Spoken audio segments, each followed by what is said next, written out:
Bismillahir Rahmanir Rahim. Alhamdulillah, wa salatu wa salam ala Rasulullah wa ba'd. Muslims in America before Columbus. This was a dangerous statement made by the president of Turkey, Tayyip Erdogan, near the end of 2014. And when he made that statement, people, so-called intellectuals around the world, were upset. And they challenged the president. How dare you say this?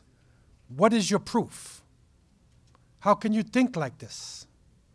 This course that we are involved in will show you, will prove to you that he was correct, and will bring you some information that I don't even think that he has privy to in Turkey itself. But in order to go into this information, we have to begin to deconstruct the way we think, to take down the walls of Eurocentrism, where we center ourselves in Europe, that civilization began in Europe, that all organized life began in Europe, and before that people were very primitive. I was shocked to find actually myself as a historian when I traveled to Egypt and I went to Giza, to the Great Pyramid. And then I went up the Nile all the way to Aswan and to Abu Simbel. And during this journey, I found that the ancient Egyptians had reached the heights of civilization from way back. It was 3,200 BC that Menes or Nummer united Upper and Lower Egypt.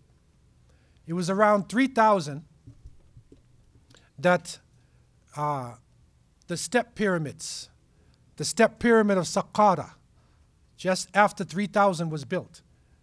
An amazing structure. And it was only a few centuries later that we find this huge pyramid in Giza, which is about 2,300,000 blocks of granite. Some of the stones are 20 tons. They chiseled the stones from a granite quarry in Aswan, and they carried them north, and they laid them into position with no cement. When we build a building today and we have our bricks, and we level it and we have our cement, the Egyptians didn't need cement because their cutting was precise. The corners of the pyramid are right angles. All of the elements of modern day physics, engineering can be found within that structure.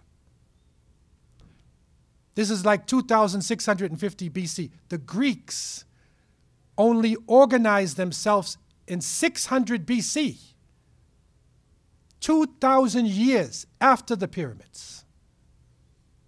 So if you have a concept that it came from the Greeks, that they were the ones that started math, they were the ones that started geometry, then there's something wrong here.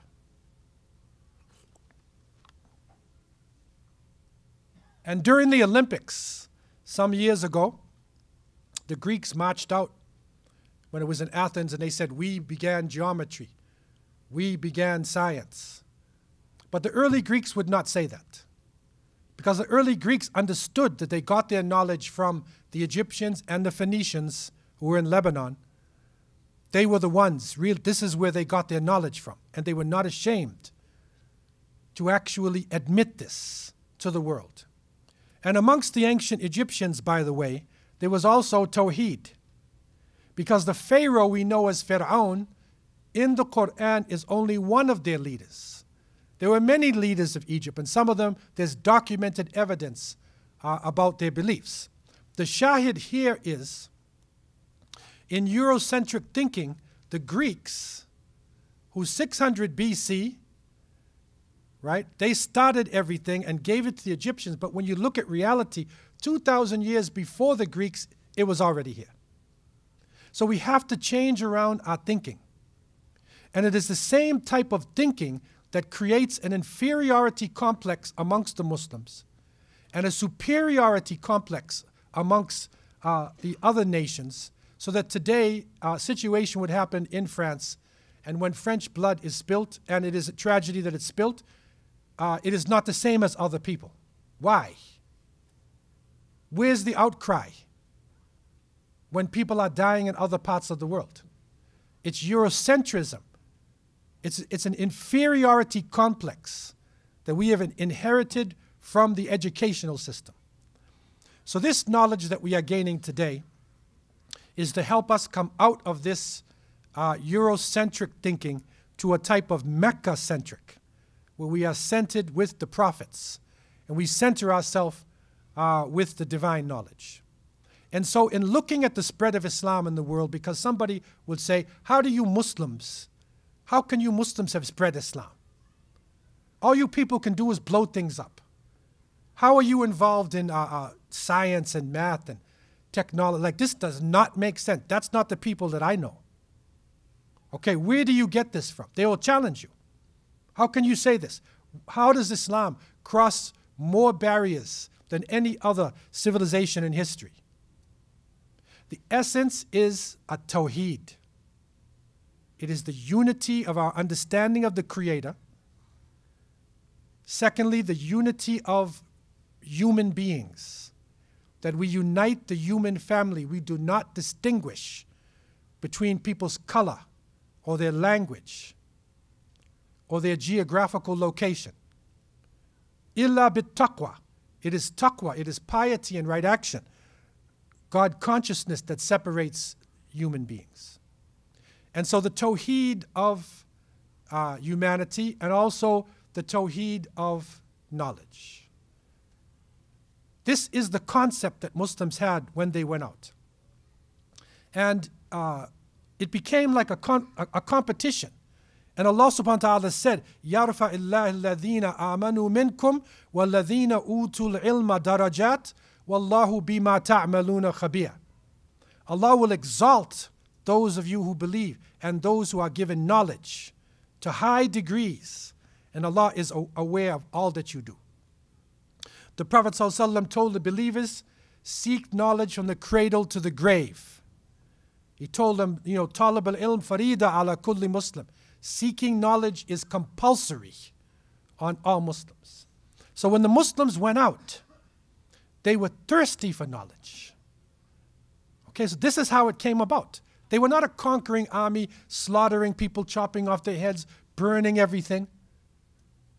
They were bringing the message of Tawheed to people. Their job that was given to them by the Prophet ﷺ was to take this message to all those human beings who are absent. And so they traveled through the lands. And as they traveled, they encountered amazing things. They encountered storehouses of knowledge. In ancient Egypt, they encountered knowledge from the Romans. Then they went to Iraq, Tigris and Euphrates, the ancient Babylonian societies. They crossed into India and found, amazing wisdom in ancient India. They went to China, to a land that most people never even heard of before, and found the great progress of the Chinese nations. And so instead of destroying all the knowledge, killing all the scholars, they assimilated it. You see, they took it inside. They took it in. It became part of Islamic knowledge because we see that knowledge is from Allah subhanahu wa ta'ala. So Allah gives knowledge to whom He pleases, and it comes in different forms. And so this was the inspiration that the early Muslims had when they went out traveling across the world. Following this, as the Islamic empires developed, Muslims invested in knowledge. You will see today, one of the reasons why the British, the French, then the Americans, why they reached such a high level in terms of knowledge is because they invested in it. They put money into the institutions. They saw it as part of their economy, part of their success. And so Harvard University is developed. Yale, great institutions are developed. And it's not just so-called American people, because Americans are immigrants. They are people from different parts of the world who come into a think tank. So they come into the university. The university gives you a scholarship. It gives you research money. And your ability, you are able to take your knowledge and put it into a practical form. And then when you finish that, they will invest in your project. I remember meeting a Muslim brother in the Boston area. He was from Uganda, and he was a nuclear physicist. And you'll see many Muslims like this. He's a nuclear physicist on a high level. But if he leaves America and goes back to his country, he has nothing to do but maybe go into a university and sign papers and grade papers, because there's no systems that are there. But in America, the Americans were smart enough to give him a job. So when you go to Silicon Valley in California, you will find that many of the great IT people in Silicon Valley are actually Muslims. Cape Canaveral. You will see that, go to Texas, you'll see with the achievements being made. Many of them are Muslims. Some are Hindu, some are from other nations who have bought into the American dream and became part of the system. So this is not hocus pocus. What happened to the Muslims is that the Muslims also developed think tanks. We actually set the pace for the university system here. They learned from us.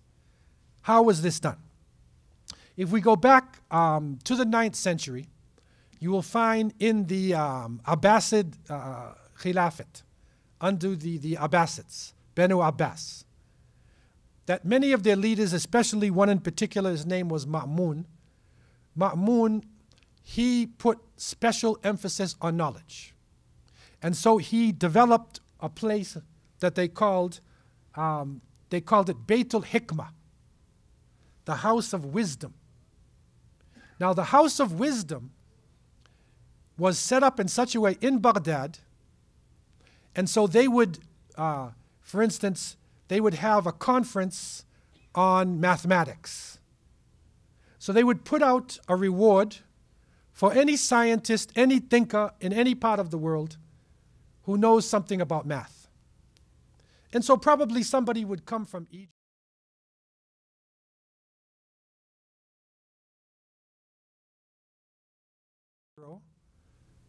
Right? Somebody would come from Greece. So they would have a think tank. They would have a halaqah.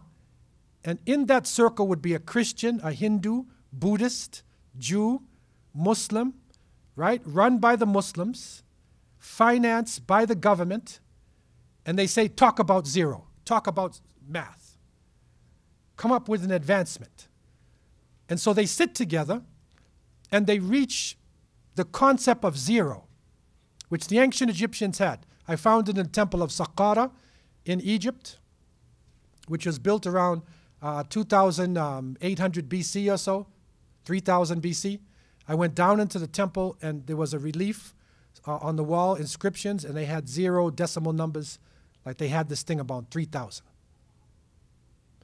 Indians had it also.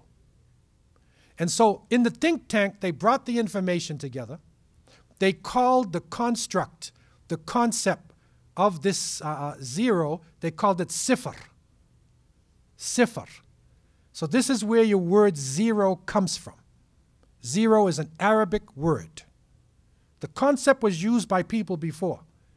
But to organize it and put it into a system, Muslims did this. So when you count 1, 2, 3, 4, 5, you're actually counting with Arabic numerals. How many people know that? Go to the main school system in Toronto. Ask the math teachers. Go to the students. Do you know where these numbers came from? Most of them will probably say Greece, Athens, right? Not knowing they're counting in Arabic. That would be a shock to them to know this. But this is what happened in the think tanks of the great Abbasid Khilafat. The great achievement of the Muslims was to take the knowledge from different peoples. From a theoretical form, they put it into a precise, practical form. So people had concepts.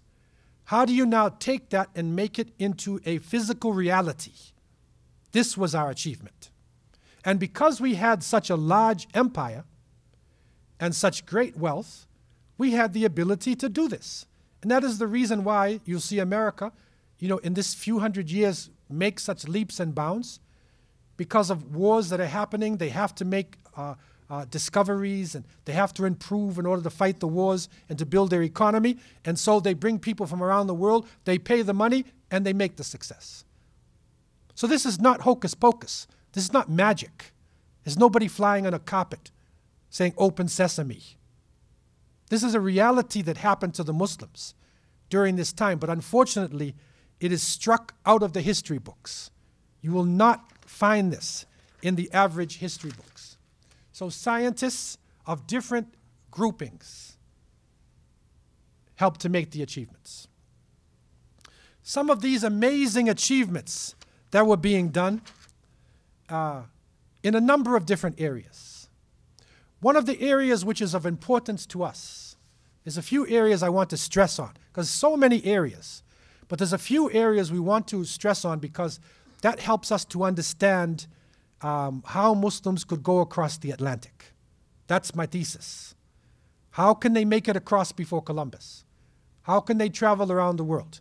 Geography was one of our areas.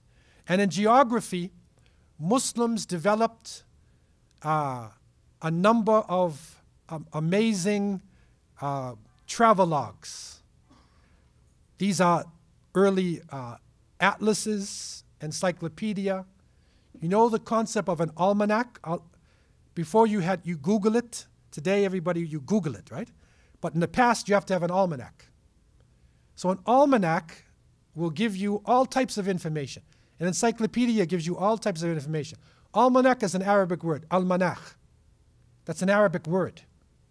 It was Muslims who developed this. And we put it together for practical reasons because people had to travel long distances. If you wanted to do business, if you want to, make Hajj, right? You got to travel to different countries, long distances, right? And so we drew maps. We had books with all types of maps inside of them. We even made globes. We made amazing achievements. This is probably one of the most astounding achievements, and that is the development of the magnetic needle that led to the first true compass. It was Muslims who actually developed the first compasses. This completely revolutionized international travel. And this is what enabled us to be able to cross many of the barriers. Another example of this, just to give you a practical example of how this knowledge came about. During the Abbasid Khilafat of Ma'mun, Baghdad was being built. They were using grids to build the city, engineering. So they built it on grids, and they had to look at the irrigation in terms of the Tigris and Euphrates. And large amounts of people were moving into the city. By the 13th century, at the fall of Baghdad, there were over 3 million people in one city at that time. People were dying, and you have inheritance. So now, the inheritance tells you from the Quran, give this one half, give this one a quarter, give this one twice the other one. So now you need fractions, right? This is a practical thing. This is not a magic trick. It's a real reality on the ground. You're paying zakat. How do you pay your zakat? How you break it into sections? How do you calculate your zakat? So you need like calculators, a calculating system. You have great wars, so ghanima comes, booty comes. How do you divide the ghanima amongst the soldiers? Right? Fractions. And so one of the great scientists, Al-Khwarizmi, he wrote a book, Kitab al-Mukhtasar fi Hisab al-Jaba wal-Muqabala. This was the work that he did. Okay, now if you look at this title here, you will see right in the title itself, this abbreviated book, Kitab al-Mukhtasar, right? It's abbreviation, fi hisab al-jabr, right? This is a different kind of counting. That's algebra. See the word al-jabr? That's where the word algebra comes from. So al-Khwarizmi developed algebra. How many people who are taking algebra courses realize that a Muslim with a thobe and a turban on and a beard, right? Right? He was the one who actually started the science that you're studying. How many know this? How many Muslims know this? So this is part of coming out of this inferiority complex that we have concerning our past and concerning what the abilities are that we actually can do. And so if we look at the sciences that were originated by Muslims, algebra, anesthesia, biology, botany, cardiology, chemistry, which comes from alchemy, right? Alchemia, dermatology, embryology, emergency medicine, geology, metallurgy, modern surgery, modern medicine, modern arithmetic, optics, parasitology, pharmacology, pulmonary medicine, toxicology, urology. Muslims originated this. That's the extent that they reached during this time. Let's look at some of the sciences that were advanced by Muslims. Acoustics, sound, right? You'll see, and we went to a masjid in Spain, in Cordoba. And in this masjid, which could seat thousands of people, and they said that when the imam stood there, how the building was set up, you could hear him all over the masjid. There's no loudspeaker, acoustics, right? They developed a way to trap and carry the sound by the structure itself. So amazing achievement. Agronomy, anatomy, calculus, electrochemistry, engineering, genetics, geometry, geophysics, metallurgy, physics, taxonomy, thermodynamics, zoology, all of these different areas. It's amazing achievements. What are some of the substances brought into Europe by Muslims? Now, how do you think you're civilized? If you go into a hotel room or a house, a high-class house, what makes it civilized? You look at how they build the house, you look at their porcelains, you look at their food, you look at the sheets on their beds.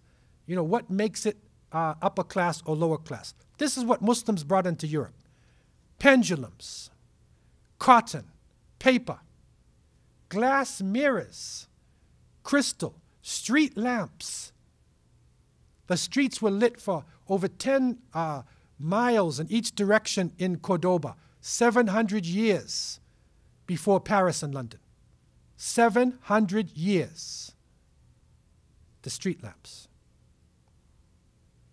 Colored glass, satin, pepper, paper money, postage stamps, book binding, clocks, soap.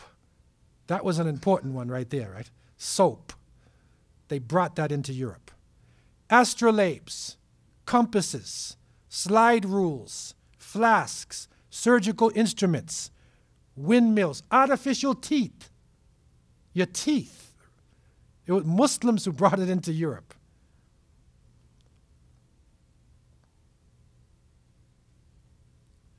And it continues. Surgical instruments, windmills, artificial teeth, spinning wheels, globes, citrus fruits, eyeglasses, porcelain, gunpowder, cables, velvet, almanacs, encyclopedias, saddles, and leather shoes. This is only some of the things. There's hundreds of things. So now, when a person's writing the history of Europe, I want to show you how these great liars, remember, Dajjalun Kadhabun. You got a problem here. The ancient Egyptians had pyramids, and Greece was in a village. So how do you say that you started math? One historian comes along and said, aliens flew down and built the pyramids. You ever heard of that before? They actually wrote this in history books. Aliens came down and built that. It could not be Africans that do that. Right? The aliens came down. What did they do with Muslims in Europe? They Latinized the names. So instead of saying Ibn Rushd, they say Averroes. So if you saw the name Averroes in a book, you think it's like a Latin name or something. His name is Ibn Rushd. He also did Bidayat al-Mujtahid. He was a great, tafsir, fiqh, philosophy. Okay, Avenzoa is actually Ibn Zuhr. Avicenna, this is medicine, right? Ibn Sina. Al-Bitruji, Al-Petragius, right? Al-Haytham, who was a great scientist, Al-Hayzan. Right? Al-Kindi, they left Al-Kindi. Al-Zahrawi, Abul Qasis. Al-Logarithmus, like logarithms, logarithms, right? Al-Khwarizmi. Okay? So this is how they hide the names. Al-Patagnius, Al-Battani, right? Al-Razi, also great. Rasis. See what they do? Jabir bin Hayyan, they say Jabir. Umar Khayyam, they left him Umar. The Spanish even use Umar, as a name. Okay? There's hundreds like this. An American came along and he wrote a book. His name is Walt Taylor. And he recorded in the 1930s approximately 1,000 English words of Arabic origin. These are some of the words that Walt Taylor had inside of his books. Admiral is Amir al-Baha. Admiral, right? Alcohol, alcohol. Alcove is al-Qubba. Algebra, right? Al-Jabr. A logarithm, al-Khwarizmi. There's your almanac, al-Manakh. Amber is Anbar. Arsenal, for those Arsenal supporters in football, I said this in London and they went crazy because Arsenal is Dar es Sina. It's an Arabic word. Arsenal, right? Assassin, that sounds like you Muslims. Assassin, Hashashin, right? Hashashin, that's the word. Is Caliber, Qalib.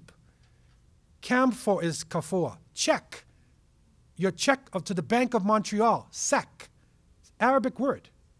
When you're writing a check, right? Chemistry from alchemia. Cotton is qutn. Lemon from lemon. Magazine like Time magazine. Makhazin. It's Arabic word. Magazine. I mean, there's so many things that we actually have and use.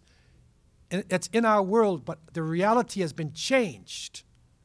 Right? Dajjalun, kadhabun. Mattress that you lay in your bed in your hotel. Matrah. Monsoon is the mosim al-amtar. Sugar is sukkah. Syrup is sharab. Typhoon is tufan. And zero is sifr. See? This is just a taste of what the Muslims were doing.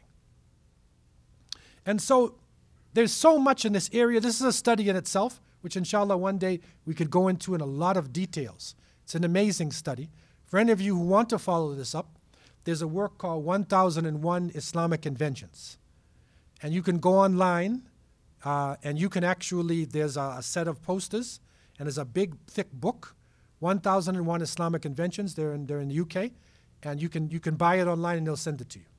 And you'll actually see thousands of inventions that are actually done by Muslims. So another area we want to focus on, which is important for our thesis, is astronomy. Because you need to know, which direction you're going in, where you are on Earth. Remember, Columbus was they were trying to frighten people and say the Earth is like a square. If you go to the end of it, you're going to fall off. But that's the story they were telling people. Okay? But Muslims, during this time period, we were naturally geared toward astronomy and medicine and science, especially astronomy. Because every time we want to pray, we need to have direction. So the average Muslim who's not even a scientist is trying to find Qibla. So by you trying to find Qibla, you got to know where the north is. And if you don't have a compass, you got to start knowing your directions, right? And then the stars and whatnot. So We're naturally orientated toward this. Okay? So through this, the Salat and then Hajj, your direction that you're taking, you have to travel from Indonesia, on the oceans to come up. You're high in the mountains of Nepal. There, you got to come down the mountains. You got to cross the desert in West Africa, North Africa, and over. How do you do this? So this is where amazing achievements are made. And this is where Muslims took the lead in the world at the time. And some of the textbooks, that's how some of the textbooks look like. You would see your Arabic writing, right? And then you will see science and medicine and botany, biology with Arabic, right?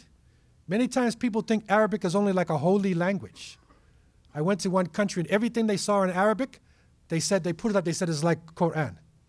I said, no, man, you can swear in Arabic, right? Like you can say some bad things in Arabic, right? That's not the Quran. So the science also, and that's something for us, which is actually different, that science was actually being transmitted to different nations through Arabic. It was a language of science. In the same way, we will learn English and we will learn French and German in order that we want to make scientific achievements. This is some of our instruments, the astrolabe, quadrants, sextants, compasses, and many more. This picture I took, I visited the country of Oman, and we went to Muscat, and then I went along the coast to a place called Sur. It's right near the end of Oman, a place called Ras al-Had. It's right on the end, the tip.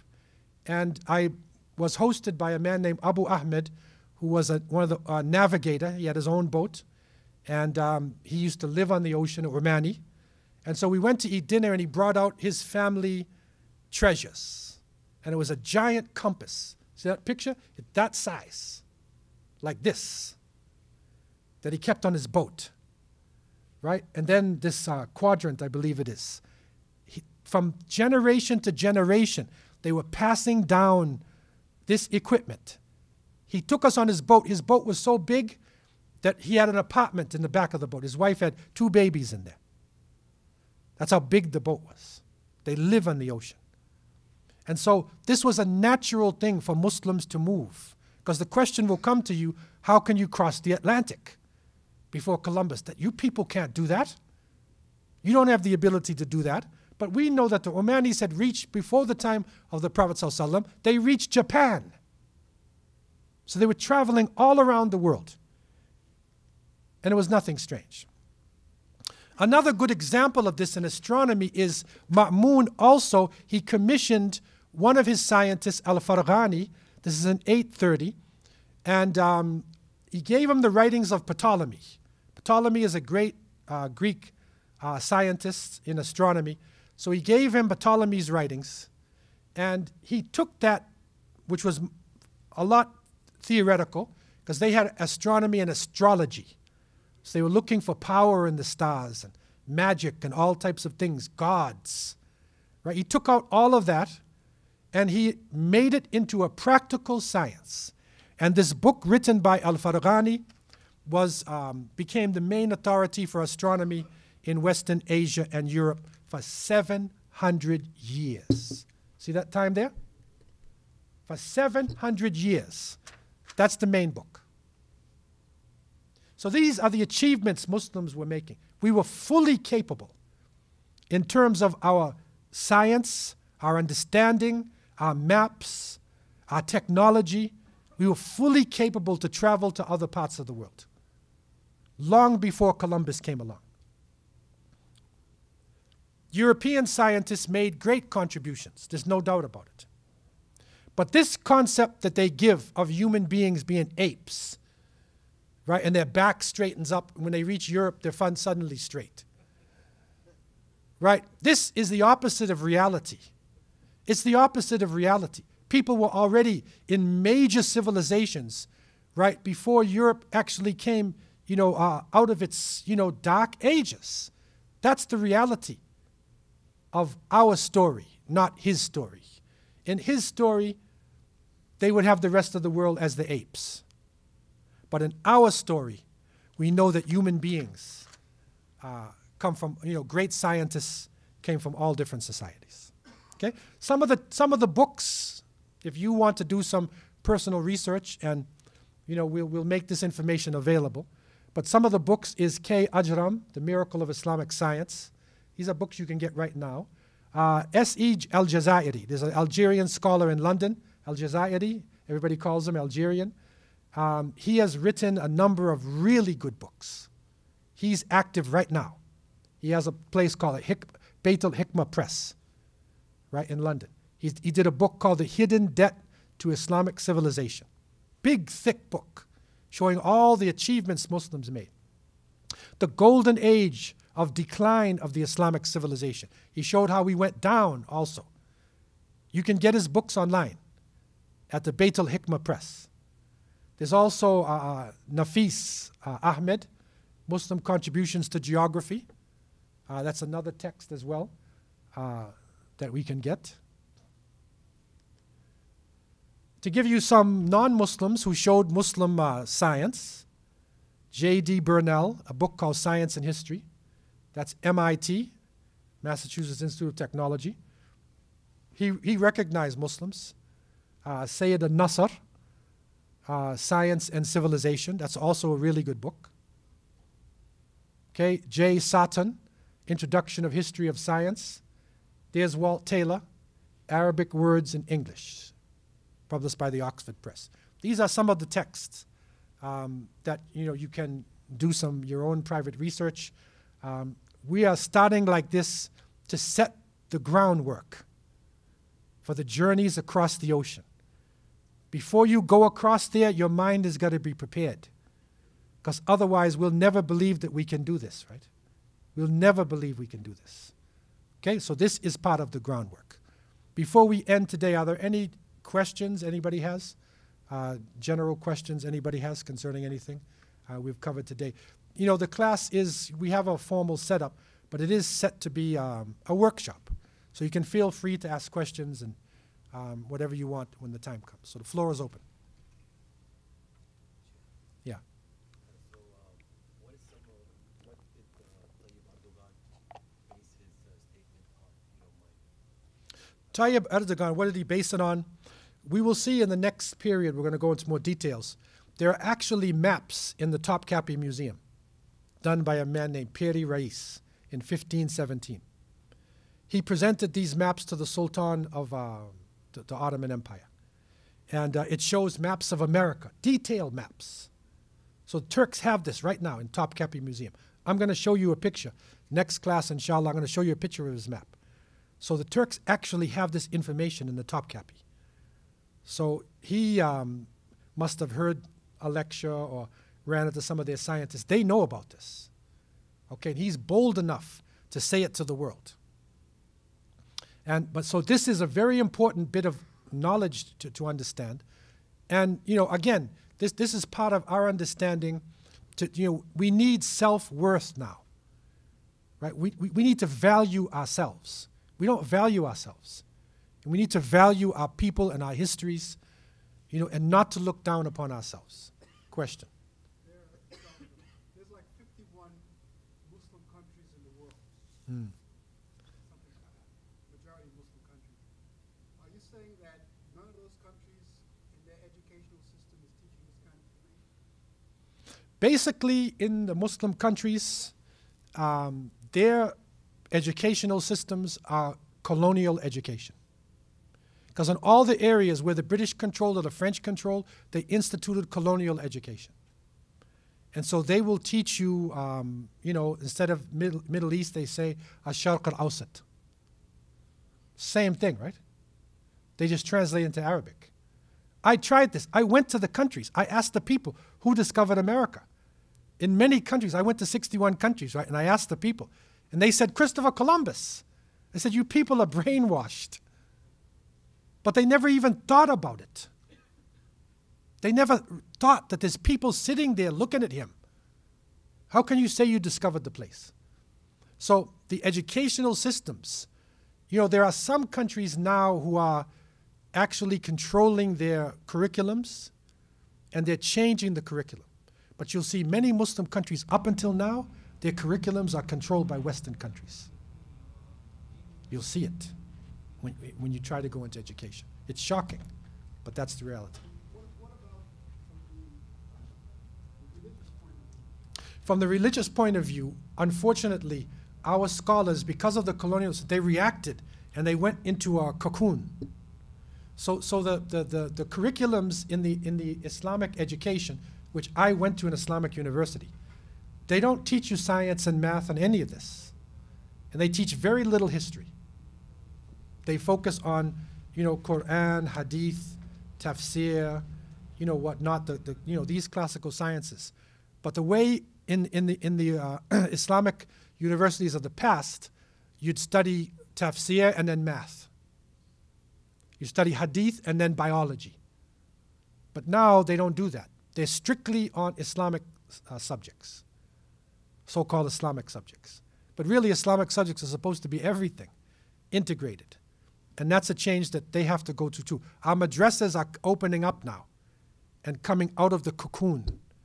I don't blame them. They actually saved a lot of our knowledge by making a cocoon, so the colonial powers would not destroy everything. But now they have to open up and integrate other aspects of knowledge into the curriculums. So when the student graduates from the Darul Uloom or the Islamic University of Medina, that person is just not good in Aqidah and Tafsir, right? They have a skill, right? They know the world. That's the way it's supposed to be. But that's a change our educational systems are going through. Yeah. The theory of evolution, is it taught as a fact in the Muslim countries? The theory of evolution, and of course, this will depend upon where you actually, where you're studying. But in the major universities there, they teach. It depends on where you are. The Turks, they have some people who are actually opposing the theory of evolution. But many of the other Muslim countries, they just teach straight Western education, if you go to the university.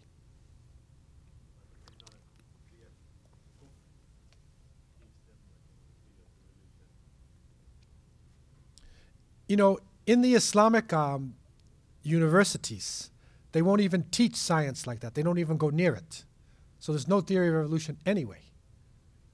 And the ones who go into science, they are saying this is science. It's something they have to come out of.